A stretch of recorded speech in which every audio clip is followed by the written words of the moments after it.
হাসান, জি। মাস্টারে নিয়ে নদীর স্রোতের মধ্যে ফালবি। যেইখানে স্রোত বেশি দেখবি সেইখানে ফালবি। জি। যা।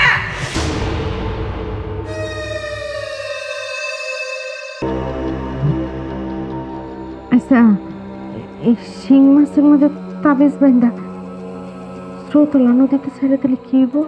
নদীর স্রোত যেদিকে যাইব শিং মাছও সেই দিকে যাইব।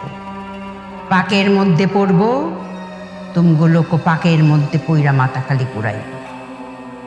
অর্থাৎ এই শিং মাছের মধ্যে তার জীবনটা দেওয়া আছে। এই শিং মাছ যতদিন বাঁচব ততদিন বাইসে থাকবে। শিং মাছ যেদিন মরে যাইব তার জীবনও শেষ।